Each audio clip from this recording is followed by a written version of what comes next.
Hi, welcome. My name's James Rees. I'm an artist, educator, and I'm also on the board of trustees for the Springville Museum of Art. That's where we're at. And I wanted to introduce you to a series that we're doing called Artist to Artist.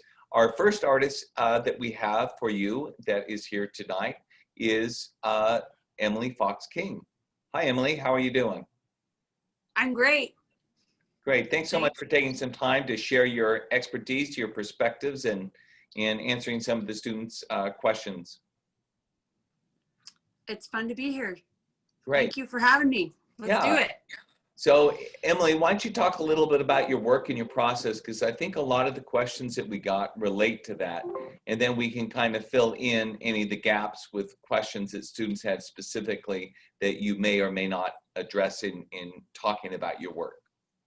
Sure. Yeah. Well, and maybe I could start out. I'm in my studio, so this is where I paint. See, I'm giving you guys the real version. Like, there's the water heater, and I'm in my studio here. It's in my basement, and I'm just kind of make do with what I've been given, and maybe that's my process right there. I use mostly oil paints. So I've got my cart here of a lot of my paints here, and I usually buy the huge tubes because if you've seen my work before, you know I like to use a lot of paint. And so in my studio, I have a bunch of pieces that are not finished yet. And I've been doing a lot of floral imagery, and I'm interested in women's issues. And I love that flowers typically through history have represented women. And I think because I am a woman, so I'm going to talk about what I know and the experiences that I have. And so we've got a bunch of unfinished things in my studio. And I'm messing with my phone, so sorry. I'm going to turn my camera around. I'm going to show you this piece. It's upside down, actually. Just to show you my process. Like, this has got a bunch of bright colors on it. It's a lady at a table with a bunch of food. And I'm still not done, but just, there's always a lot of bright colors underneath. And some of your questions that your students had was, one of them was like, do I know what I'm going to paint all the time? And I don't. That's the truth. I want to just show you my studio, all these little pieces. I have a little sink, and this is where the magic happens.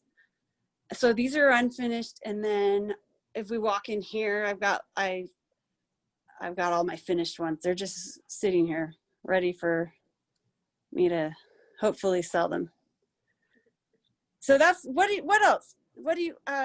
How in depth do you want me to go? Well, I just wanted to make one comment. What's interesting to me is that a lot of times students don't think they have the space to create at home.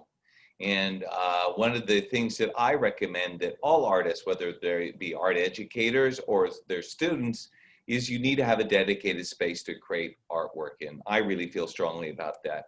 But I think you sometimes have to be creative and chisel out a space and make it your own, whether it be the kitchen table. When I was in high school, my parents were very good at giving me one side of the garage. It was cold in the winter, but that's the space that I had for my studio because I was doing these huge batiks that were messy. So I think if you're creative, you can find spaces and claim it as your studio space. Mm-hmm. I mean, so I think that was helpful. Yeah, and even if you have to clean it up when you're done, like the kitchen table, you mentioned that. Like, I've painted an entire show in a 1-bedroom apartment, and you do what you can where you are with what you have. Yeah. Yeah, and you have to do the same with a painting, don't you? There are creative constraints. You have a size limitation, materials, and your skill abilities that are limited at the time that you're creating, and you do the best you can within those boundaries. So I think that's very helpful. Yeah, I want to add on to that, because some of these questions were about, like, how do you find your style, or how do you learn to love your own art and stop comparing it to others? Kind of along those lines, finding out what you're good at and then not worrying about what you're not good at. And I have an undergraduate degree in painting and drawing, and then a graduate degree in printmaking. And when I went to my first year of school, my whole life growing up, I thought I was an artist, and my mom is very artistic, and so is my dad is a surgeon, and he had a sister who was a painter. So it's in my family, and there was nothing else I was going to do. From elementary school, I loved art, and that was my favorite thing. So when I went to college, I also didn't think anything about making a living. I was just like, yeah, I'm going to do art. And so I did, and I got to my first drawing class, and I realized I can't draw. Like, compared to some of the people in my class, they could draw circles around me, like all that academic drawing where you have to draw the highlight and the shadows and the cast shadow and that halftone, and getting things to look exactly like, I had assignments where you had to draw a bottle and you needed to have the proportion be exactly the way this is. And I really struggled with that. And for the first time in my life, I realized I wasn't that great at art. And so I learned how to do these kinds of academic drawings, and I worked on that skill set. And then in my professional art life, I've kind of cast some of that away, and I don't worry about it. You don't see me doing realistic paintings because I'm not very good at it. And there's a lot of people who are way better at it. So I let them do that. And then I do what I'm good at. And I would say it's drawing, like, mostly from my memory or imagination. And I have piles. I feel like I need to, you guys like to look at me? I could just show you the stuff I want to show you. You're in charge. You do whatever you want. Okay. I have, like, here's a picture from a magazine, and I have a huge stack of pictures. Where are you? Here they are. So I totally use photo references, and they're all like gummy, and they're painted on, and they're just flowers that I like. So I throw in the occasional girl with two dolls. That's pretty cool. And this is an old calendar, so you got to collect the things that you find interesting. And then I do use them. Here's some stuff in progress that is loosely sketched out. And I was actually looking at this picture. So there's like a vase, and I know I kind of did the flowers differently, but I think it's important to use a photo for reference for me. But then it's so fun because I'm not in school anymore, and I don't have to do the assignments. So I get to paint to my strengths. Yeah. That's a good point, because I know, especially I think at any age, but especially in high school, students are trying to find their own voice and their identity, right? And often can feel intimidated, like you were expressing, comparing their work to another artist, and finding your place where you feel comfortable in your own form, or your own skin, or your own form of expression. It takes some time, doesn't it? It takes a little bit of time, maturity so much time, to know that you don't have to be like so-and-so to your left or to your right, that you also need to work hard to really be authentically who you are. And that also takes work, right? Yeah. And when you're in school and you're doing the assignments, you just do them to the best of your ability.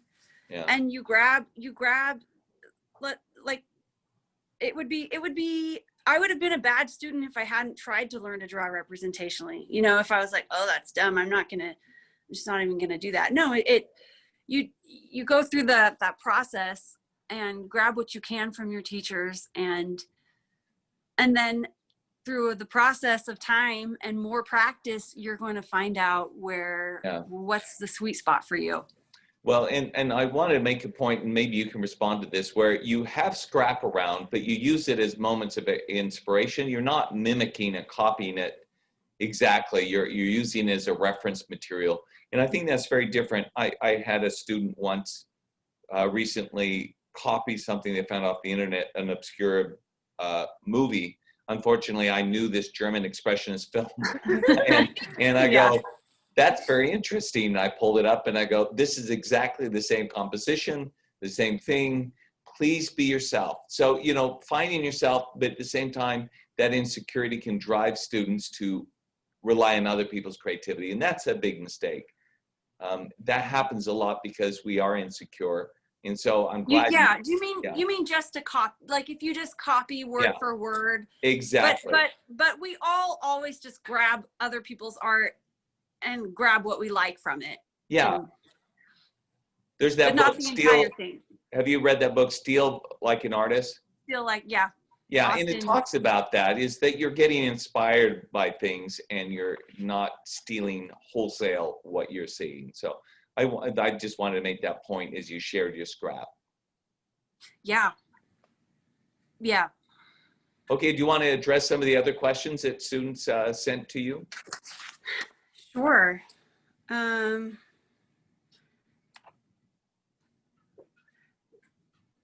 Well, let's see there's so many here. I don't know what you guys want to find out. Was it like that one you just mentioned stood out to you? Was there another question that really you thought? One of the students asked why flowers. You kind of addressed that. Yeah.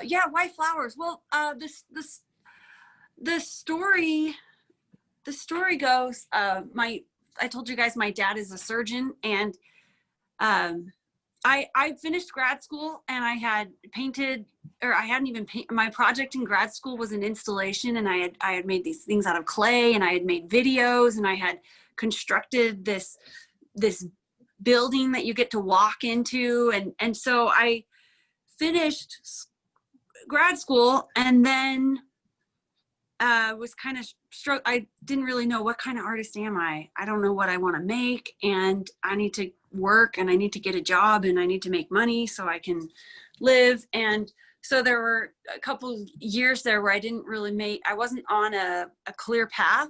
I just kind of I floated around, and I made things that interest me, but I didn't have an audience for them. Mm-hmm.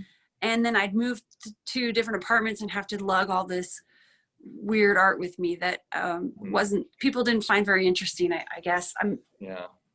I will say though, I had some shows at the library, and the library was great to have a show at. The one in Salt Lake? Yeah, that's a good space. Yeah, and having shows in public spaces is always good practice, and I did that when I was in college in coffee shops, and just I was in Washington, in Bellingham, Washington, and in that little college town. But so sorry, then let's just jump forward. My dad needed a piece of art for his office, and I thought, well, he probably doesn't want something creepy like some of the stuff I had been painting. What about those flowers? Were baby heads, right? You were doing a series of baby heads. baby heads and creepy 1950s dolls.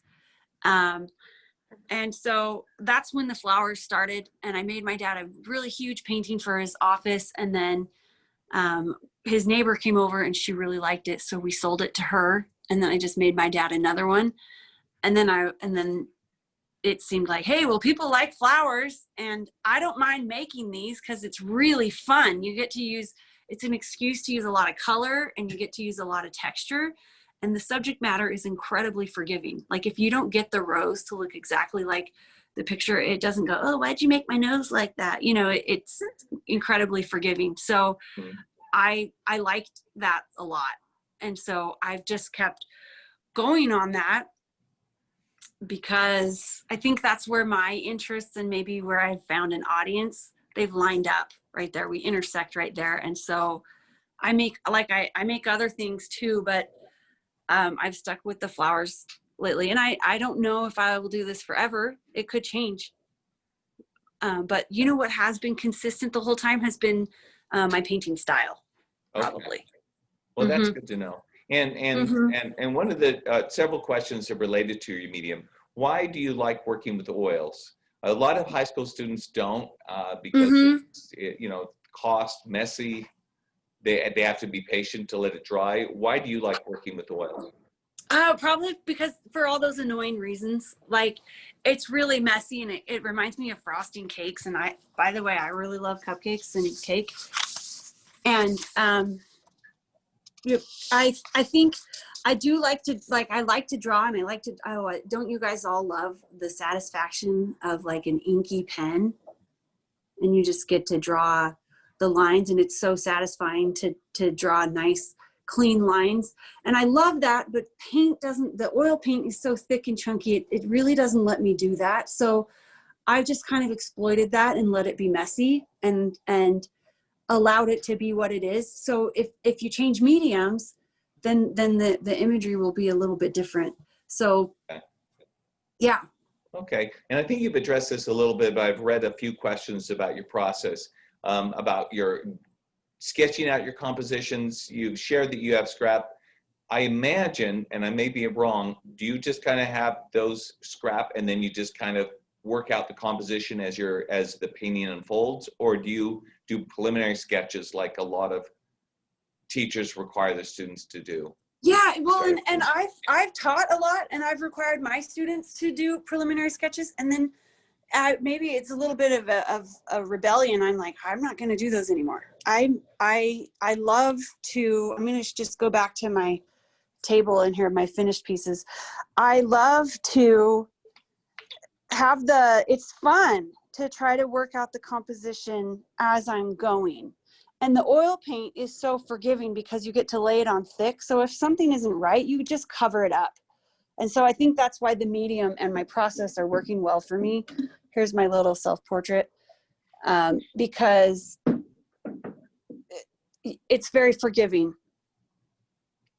And I can be spontaneous with it, right? And that's what's so fun about the paint too, because as you're going along, something smears and you're like, oh, I didn't plan on that, but that's cool. Let's go with it. Well, and I know talking to you that you like, and I like that as well, the dynamic interaction between you as an artist and the conversation you're having with the formal elements of color and shape. And as you start to move things around, you have to alternate as things start to speak to each other. And that's kind of really engaging to do as an artist, but it also makes the painting more interesting for viewers, right? As they see that, they can kind of sense that struggle, that energy a little bit in your paintings. Yeah, thank you. You're welcome. I was just showing you guys some paintings because I thought you were getting tired of looking at my face, but what other questions do you think people want to know? Let's see. I have one here in Spanish. Do you speak Spanish? Sí, hablo español. Sí. Sí. ¿Cómo logras hacer la pintura que tengas un doble visualización, ya que desde logras ver algo cuando te acercas ves otra cosa? I'm not sure. Okay, otra vez. Yeah. I guess what they're asking is you have kind of a double vision, and how do you visualize something and fall through things? I guess you've already answered that. I just saw one in Spanish. I thought I would test your Spanish. And okay, obviously it was a test of mine and I didn't do very well. I'm rusty. Yeah, I'm rustier than I should be. Don't tell me why. Okay. So here's one about the title of your pieces. That's fun. Yeah, because like some artists are crazy. They don't come up with the title until the very end. They figure it out. How do you figure out? Do you have a title in mind as you're painting, or do they come afterwards? How about all the above? Sometimes I'm painting it and I think, oh, this should be this title, and it'll come into my mind. And then other times I'm done and I have one, and then I'm just going to admit this. Sometimes I don't even have a name. I wish I didn't have to give it a name, and I just pull something out of nowhere, and it's kind of stupid. So I don't always like all my titles. Yeah. But like this painting right here is about what did I can't even remember what I called it. I called it Strange Beauty. Strange Beauty. You try to pick that works. It's beautiful though, and it is strange, so I like it. Strange, yeah. Yep. There it goes. Yeah, but and something that students don't always understand is that artists, if you have a lot of paintings, you have to have something to differentiate it. If you have it in a show or on an online resource, keeping track of that can be a logistical nightmare. So, but I know some artists, I don't come up with my titles until after I'm done. Yeah, because it emerges and seems to. Here's the question: have you always felt comfortable with your free kind of broad strokes of your painting, that kind of very impasto, free, energetic strokes. Have you always felt comfortable with that way of working? No, I've had to build up and build into that.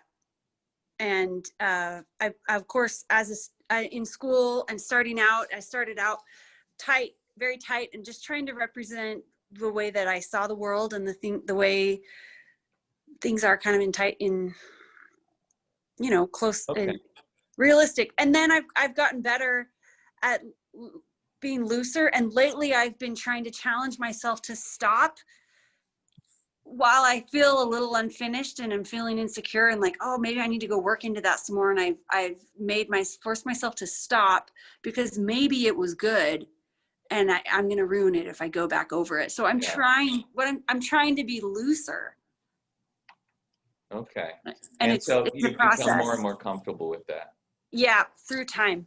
Absolutely. Now, with the way of working, I had a question here from a student. How long does it take, because how thick your paintings are, for them to dry? Yeah, and that's I would so ask, great. do you add an accelerant, a drying agent? Sometimes I like to use like Galkid, and I've used Liquin, and I use things in my paint, but I also, a lot of times I don't use anything, and I paint alla prima, so a lot of times I don't let things dry, and especially the smaller pieces, then I just kind of finish it in one go. And it takes a week, 2 weeks. For the smaller ones. For the larger ones, even more, I'm guessing? For the larger ones, in about 2 weeks I can move them and maybe frame them. Okay. But they're just dry to the touch. They're not like cured all the way through it. And I don't varnish my paintings. You don't varnish? Is that why you don't varnish, is to allow it to continue to dry? Yeah, it would take too long. I want to get them out to the gallery and get them out of my house. Mm-hmm. All right. So I need to varnish mine maybe in a year? Yeah. Okay, I'll do that. Yeah, in a year. Okay. I have had several people ask questions related to coming with your color compositions. One person said, how do you make color composition look so easy? Oh, thank you. Yeah. And so that's a compliment, but that's true. How do you get your different color schemes? Where would you recommend people look to for inspiration for color composition? Well, you know how we talked about copying earlier? If I'm on the internet or on Instagram, I take lots of screenshots of color compositions that I really like. And lately I've been liking all these Bonnard paintings. Mm-hmm. What's his first name? Pierre? Yeah. Yeah. I think if you're French, you have a good chance that your first name is Pierre, right? Yeah, right? Pierre. Yeah, it's a good shot. So I copy, I go, oh, that's a cool color composition. Mm-hmm. That might challenge me because I've never done that one. So I'll try to mix it up and look at other artists that I like their colors and try it out. But color, I think it takes practice. You may be able to see the colors in your mind, and then it's a whole nother thing to be able to use your tools and mix that color up on your palette. Okay. So there's a physical practicing, like practicing the piano, getting your fingers to learn how to move like that. Teaching your hands and your eye to be able to mix up those colors, even though you're seeing them in your mind. That's a whole nother thing. Yeah. I've done that before. I did a residency at the School of the Arts Institute of Chicago, and it's connected to the museum. I go in the museum, I say, oh, I love that color combination. And I would steal it, but even when I was stealing it, it didn't look at all the same. Probably no one would make that association with the color, but it was the inspiration. So I think that would be a good thing for young people to do, is look at different paintings or works of art and their color schemes and mimic it and adapt it into your own imagery and see where that goes. I think that's a really healthy, and I think by doing that, you learn a different sense of color sensibilities, don't you? I mean, it helps Absolutely. You to mature as an artist in that regard. Yep.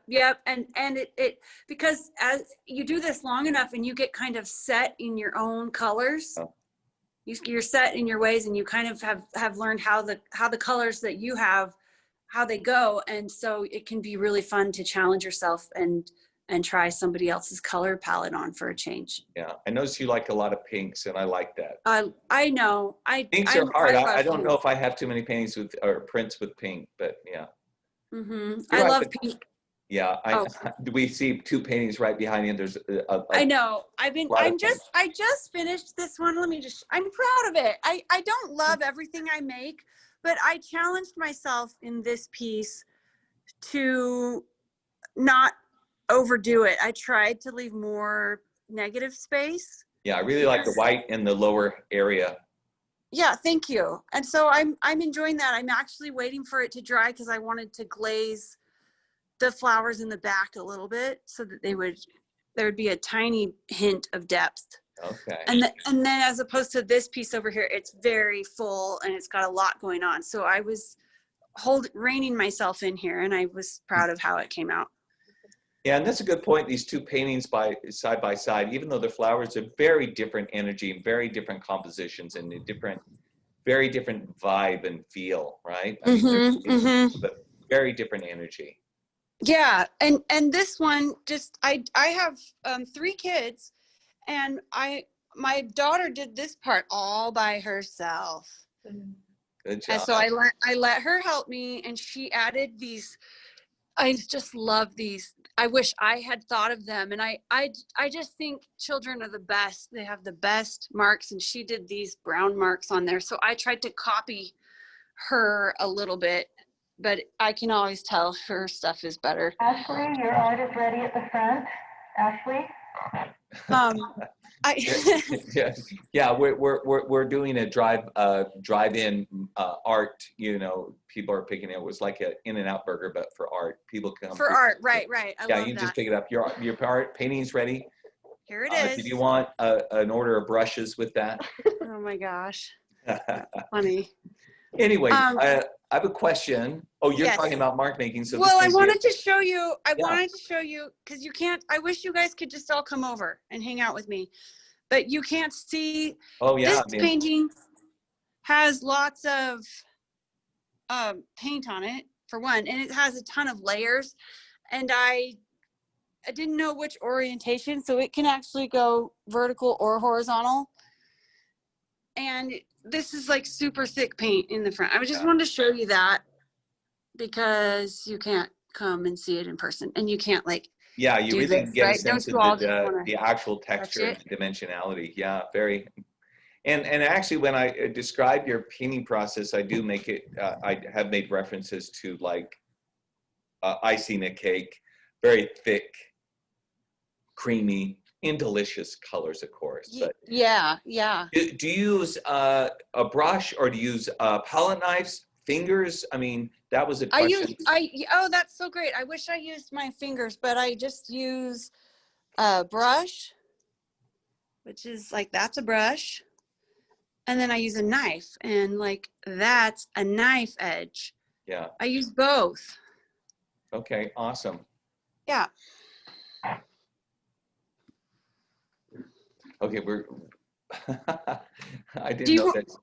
What was that? Oh, do you want to talk about dollhouses? Yeah, well, I know you do, so let's talk about dollhouses, because, you know, we've talked about some of the themes being flowers, but you also do dollhouses. Well, I have lately, and it's because I love dolls, right? I like that I have kids that like dollhouses. And I buy my kids the toys that I wanted to play, like I wish I could play with. But the dollhouses are fun because I've thought about it with the pandemic, and we're all stuck at home. Yeah. And they're kind of idealized. I don't have a dollhouse image upstairs, so but they're idealized, and the way that they're painted is kind of rough. And even though like the colors are really cute, the perspective isn't always perfect. And I think that's what home life is like. And especially with the pandemic, I love that there's no people in them, because then you could put yourself in you could put yourself in there. Let's grab a dollhouse. Sorry, here we go. Here's one.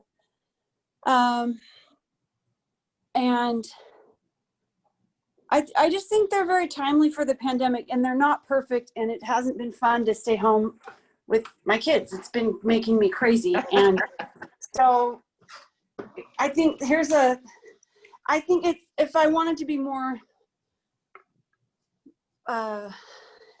like blunt about it or blatant about it, I would draw, it would look like somebody threw up on the house, right? It would be grosser. But I think there is a sweetness to the underbelly of this whole pandemic experience that we're having. We're going to come away with something really sweet and probably good from it, as well as the difficulty and confinement and isolation. Okay. Yeah. I have a question from Maya related to your dollhouses. Do the different rooms in the dollhouses represent different things you feel, or do they just represent something completely different? I mean, are each rooms, you trying to express different things with the rooms representing different feelings that you have, different ideas, or the whole house that's a good question. You know, I don't think, I think the house, I kind of just put it all, it's all together. It's one unit. And like I said, it's representing the messy and complicated yet goodness that we experience in family life. And I know some of us are not experiencing good things in this pandemic. We're like, we don't want to be at home with these people, and maybe we're not safe there. And we're having to confront that. And maybe these dollhouses do have a place of safety for me. It's kind of a way for me to escape. If my family life, if my family is getting on my nerves or being difficult, and they're messy and they're throwing their socks everywhere, not in my dollhouse, they're not. And I get to have control. And that's the way you have control. Okay. And it's an escape place for me. Yeah. So here's a comment, and you can respond to it or not. I think you've already addressed it, but I thought you'd like to hear it. Usually flowers are depicted as delicate and uniform. What inspired the wild depictions that you do? So you've kind of talked a little bit about your stylistic approach, but it's an interesting observation. Yeah. I appreciate you taking the time to look that closely. Yeah, they're not very delicate. I think because I think women's roles we're finding out that we're not these Victorian princesses that we're too dainty to go out, and we're kind of changing our dialogue and the way we'd like to be seen as women. And so I think that's a great question. It's really making me think. I think my flowers are tough, or they're hopefully they're substantial. They're not going to wilt on the first go. And I think that's, women are strong, and so are men. And we're just, I don't know. Okay, that's good. Fix it, James. No, I don't need to fix it. You articulated it really well. So you've talked a little bit about creating, obviously there's some strong figure ground relationships in your work, and most art teachers are always talking about negative, positive relationships, figure ground. And you talked a little bit about creating some sense of depth within that, in addition to the figure ground. Can you talk a little bit about different ways that you do that to kind of give different levels? Yeah, right. Because I'm going to turn it around to just, so the paintings are really flat, right? You don't, the background especially is what flattens them out when you make it all the same color. And so I do try to remember my rules about depth. If you want something to fade into the back, it would have less intense color and less detail, and the things up front have more contrast. So I do this trick all the time. I make the stuff in the front, and normally towards the bottom, I'll add a lot of contrast down here to try to attract your eye down there. And then I'll put the bigger flowers in the front and try to make things smaller be in the back. Okay. And so use scale and contrast, high contrast. Yes. And then I, instead of, because I'm not painting incredibly realistic, instead of shading and using that to show depth, I'll put like actual texture on the stuff in the front. So I'll beef up, like, see that drip? Like, I'll beef up the paint application of the stuff in the front so that there's a hint of depth. And this it's like being a sculptor, right? Because I'm actually using real stuff to make the depth rather than creating an illusion. Yeah, we talk, I think most teachers talk about implied texture and real texture, and you're obviously, real texture is the way you add to the foreground objects, right? That real. Yeah. And Yeah. actually there's real depth there and does attract your eyes. In addition to the value contrast and the colors, you're also adding actual texture that gives an additional focus and weight. Right. Yeah. Thank you for saying that so well. Are you a teacher? Sometimes I try to be. Right. Well, good.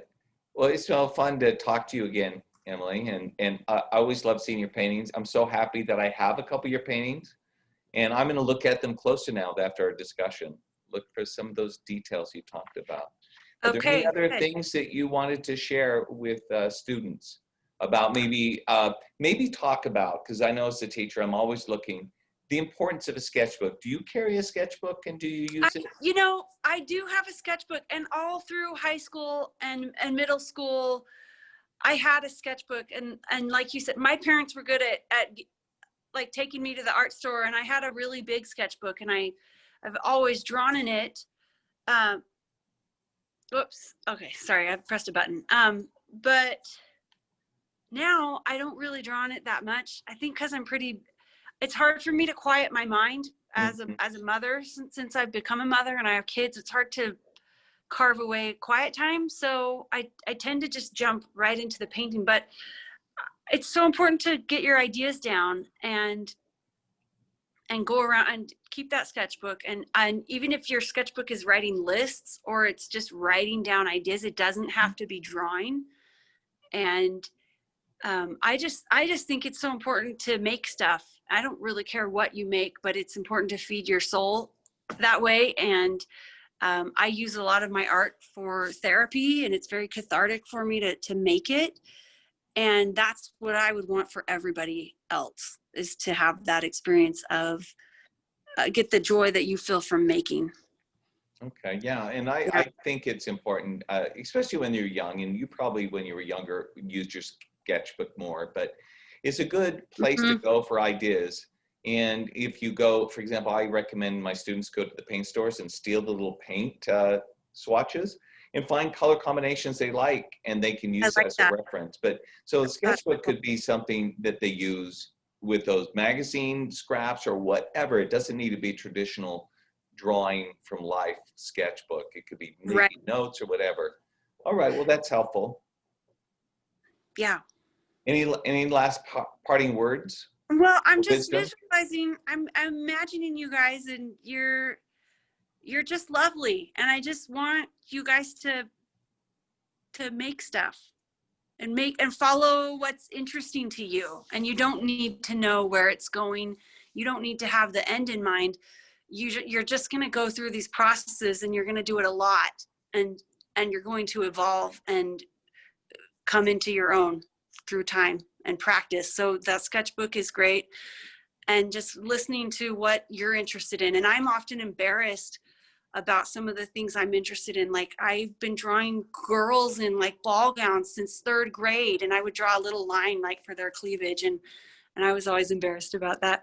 But like, I still want to draw that. And so I just let it be. It's okay. And if you're too embarrassed, don't show anybody, but like, just keep making what you're interested in. Great. That's great advice. And I think it is true. You need to be able to take risk and not be afraid of making mistakes or failing. Yeah. Dare bravely, right? Brene Brown. Yep. Well, thank you so much. It's always lovely to see you and talk to you and your artwork. If you haven't seen her work, you can check it out online. Your website is? It's emilyfoxking.com. You can find me on Instagram there too. You can email me from my website. I would love to hear from you. You can show me it would be really fun to see what you do. Right. Thank you, Emily.